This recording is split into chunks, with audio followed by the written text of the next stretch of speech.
Malaysian Indian Community Center present today's share.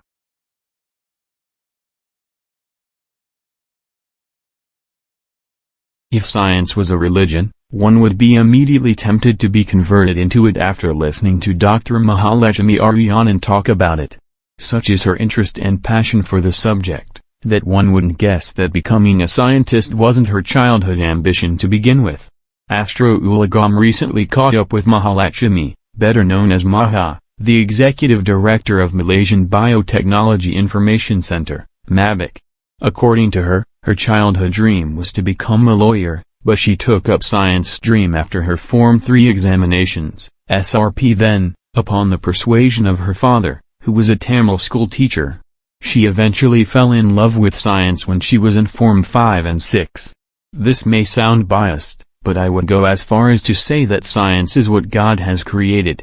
Science is everywhere, every day of our lives, from us brushing our teeth in the morning, to us going about household chores, to starting our cars, to us going to sleep at the end of the day.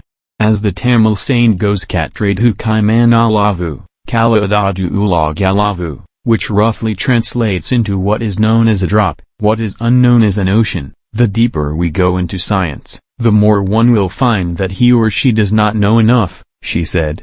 Maha, 52, did her bachelor's degree in microbiology and biochemistry at University Putra Malaysia, UPM, and continued her master's degree in biotechnology at University Malaya, in the late 1990s.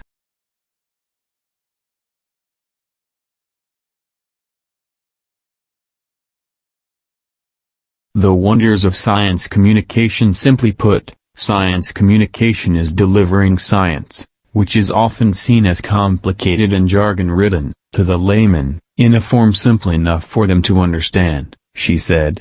For example, there is a lot of misinformation currently going around the COVID-19 vaccine. A science communicator's job is to explain what the vaccine is, what it does not do, so that the people can make informed decisions based on the information given, she added. Unbeknownst to many, there are many regulations involved in science, she noted, such as for a vaccine, and even a genetically modified plant. Science communication is also important for the people to influence the government on the latter's priorities. For example, why more funds are needed to combat the dengue menace, rather than putting a man in space. According to Maha, the government's awareness of the importance of STEM, science, technology, engineering and mathematics, subject is sufficient, but the jobs provided in the respective fields are not in tandem with it. If many scientists and engineers are produced but they can't find jobs when they graduate, then there is no use, she said. As for parents, many are becoming aware of the importance of STEM subjects, but the knowledge is just on the surface, she said. They know that these fields are important, but have no clue about the various different branches under each of the subjects. One has to start early for this, she noted. For instance, many parents lie when their younger children ask probing questions, about nature for example. This shouldn't be the case. Maha's career as the country's first trained science communicator has taken her to various countries and continents. She also lectures at various universities.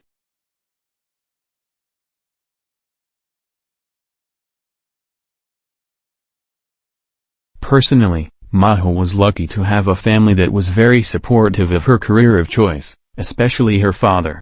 On top of familial support, one must also know how to do proper networking, she said.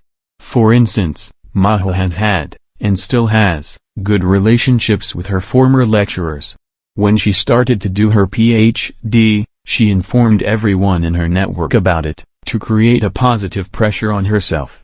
Every time I see those I had informed about my doctorate, they will ask me about the progress, and this will create a pressure on me to complete the course, come what may, she recalled. She has had her fair share of critics, with a high-ranking government officer once telling her that she was not well known enough to be heard, and have her views accepted, during a consultation session. Today, as she is much sought after for talks and her expertise, She is reminded of those criticisms. The key is always trust yourself. Ignore naysayers. Know your strengths and follow your passion and you will make it.